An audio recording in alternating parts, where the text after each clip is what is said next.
Hello and welcome. We begin with a conflict between two of Africa's powerhouses. The long-standing rivalry between South Africa and Nigeria is intensifying. But the latest escalation has neither taken a diplomatic route nor a geopolitical one. It is through prank cab orders. Allow me to explain. People from South Africa and Nigeria have been engaged in an online battle in the form of Bolt for Bolt trend. They are ordering e-hailing rides on apps like Bolt and Uber in each other's countries, and then are cancelling orders once the driver arrives at the pickup location. This online rivalry reportedly began from South Africa and was labeled Request in Nigeria Challenge. Videos and screenshots emerged online showing South Africans ordering Bolt rides in Nigeria from their own country. The purpose was purely to cause frustration and financial loss for Nigerian drivers. This provoked Nigerians to respond, and they did in more folds. Hashtag Bolt for Bolt emerged in response, reflecting Nigeria's counter-challenge. Nigerians began ordering Bolt and Uber rides in South Africa in retaliation. They replicated the same disruptive tactics. Now, this triggered extreme Bolt surge pricing in Cape Town and Johannesburg, leaving many South Africans stranded due to unavailable and overly expensive rides. The digital war is reportedly linked to the controversy around Chidima Adetshina, the former Miss South Africa pageant contestant who is now competing for Miss Universe Nigeria instead. She faced backlash, abuse and xenophobic attacks over a nationality dispute in South Africa and was questioned over her Nigerian heritage. South Africa's action and Nigeria's counteraction led to a further surge in the challenge. Citizens from both countries use social media to either show support or to express their dissatisfaction. Many describe this as an acute wastage of resources when fuel prices are constantly rising. Stuck in the middle of the rivalry, the technology ride-hailing company Bolt was significantly affected by the surge due to fake requests.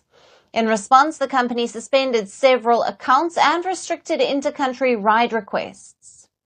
The company said, and I quote, "Bolt is aware of the recent fake ride requests between individuals in Nigeria and South Africa. We've swiftly implemented measures to resolve the issue, including restricting inter-country ride requests. Those responsible have been blocked from the Bolt app. We prioritize the safety and integrity of our platform and are committed to supporting our driver partners," unquote. However, this move directly impacted its operations. From economy to sports to music to culture, Nigeria and South Africa have had a history of rivalry. But people in the two economic powerhouses of Africa have taken it a notch higher with the latest ride-hailing prank. Now for more, we have with us Ayanda Sishiwigzel, a political and social commentator and freelance journalist. Ayanda joins us live from Johannesburg, South Africa. Hello to you, Ayanda. Hello, Alison, and hello to all of the First Post viewers. Ayanda, how do you see the latest online war between people in South Africa and Nigeria, with both sides placing these prank ride orders? I think it's ridiculous, honestly. There is so many problems that we have in the country, even in Nigeria, even here in South Africa. We are dealing with so much. I think that these pranks are really unnecessary. They are distracting from the real issues that we have at hand that both countries are facing. Recently, right now in South Africa, the latest second quarter labor stats survey was released, which shows that unemployment has increased up to 33%. From 32.9%. In Nigeria as well, it shows that there's been a sharp increase in unemployment as well. There is an increase in petrol prices as well here in South Africa and in Nigeria. I think that we are really focusing on the wrong issues when it comes to what is going on online and what is being discussed when it comes to this issue between South Africa and Nigeria. It really isn't anything that is to harp home about necessarily. I think that it's something that is ridiculous. It is a distraction from the real problems that people are facing on a day-to-day basis. Yeah. And this, of course, sparked a wave of online backlash. How is the feud impacting the drivers for both Uber and Bolt?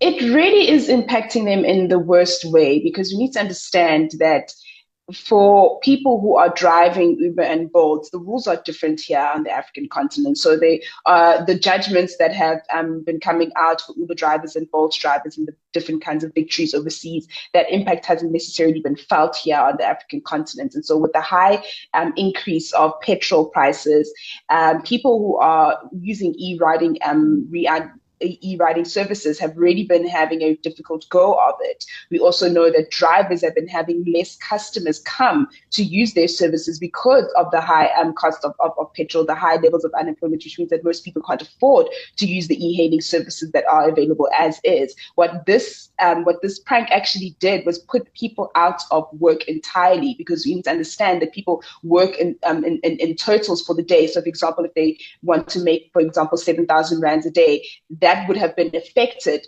by this prank, because now they've been put out of work, which means that there are families that are not going to be fed for that day or for that week. And really, it's just something that was so totally unnecessary and uncalled for.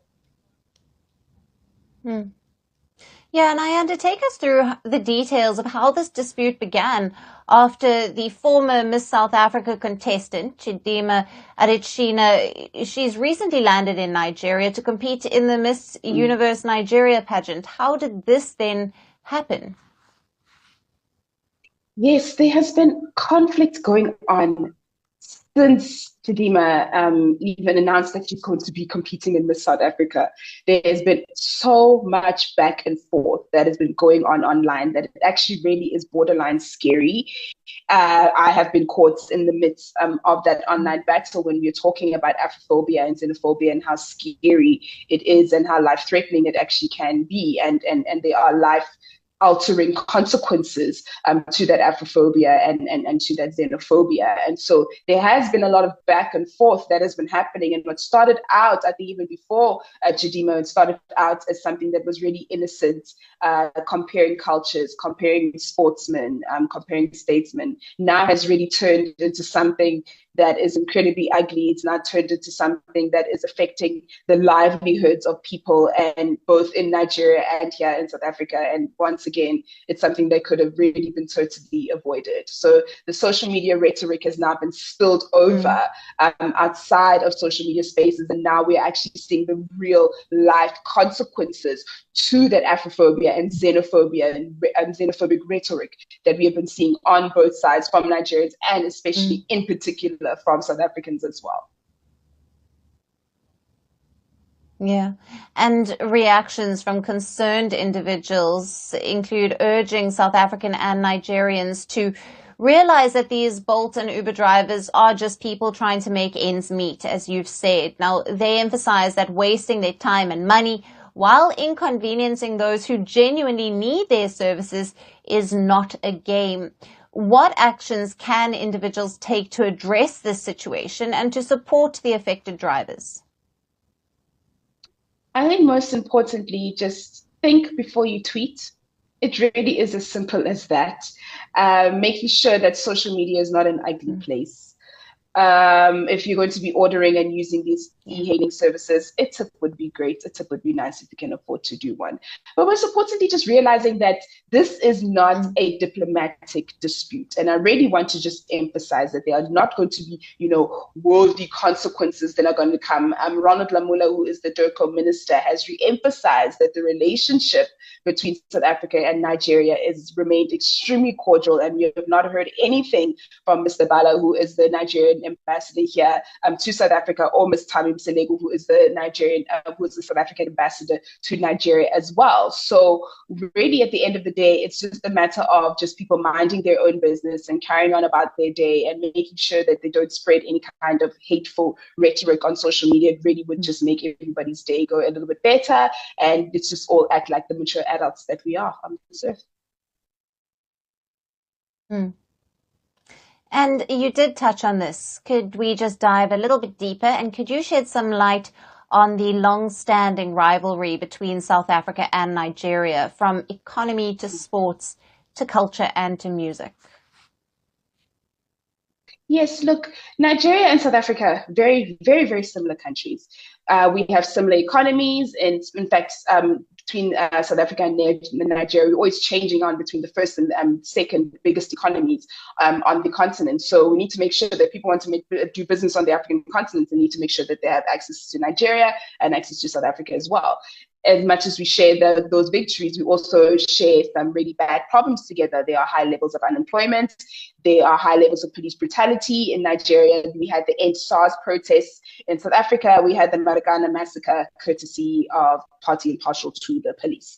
And so we also are dealing with the same socioeconomic issues. And so those really do come up to the fore a lot. But also culturally speaking, we have a lot of musicians from South Africa who make it big and around the world, as well as in Nigeria as well. They have their musicians, and their culture is also front and center into the world as well, in the form of Afrobeats from Nigeria. And here in South Africa, we have Amapiano as well. So we have people like Davido, who is a musician from Nigeria, and we have our very own musician in the form of Tyler and Muchai Sanedi, who are already breaking that ceiling within the music, within musicians, and spreading the culture of South Africa within the global sphere. So we really do have many similarities, South Africans and Nigerians. And so I think that's the reason why there used to be this kind of fun rivalry, but then of course now has turned into something that is totally so ugly. And I believe it's because of the socioeconomic challenges that are existing in both nations, and how it is that the leaders, again, in both nations have failed the people and citizens in both countries. And this is where we find ourselves now, blaming ourselves and fighting for the little pittance that we have from an economy that has kept young people outside of it. Absolutely, Ayanda. Thank you very much for being with us on First Post. As always, it's great to speak with you. Absolute pleasure.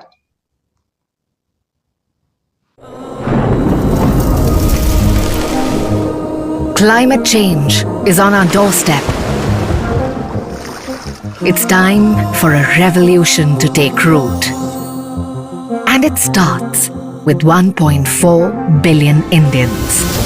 It starts with one tree for humanity, one tree for Mother Earth, one tree for our future. Project One Tree, a News 18 network initiative.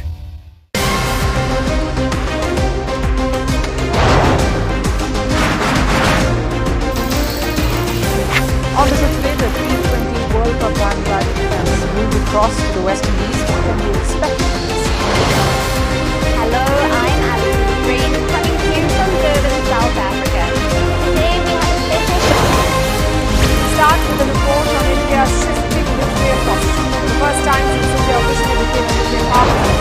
Hello and welcome to First Post America. I'm Aaron Ham, coming to you live from the nation's capital, Washington, D.C.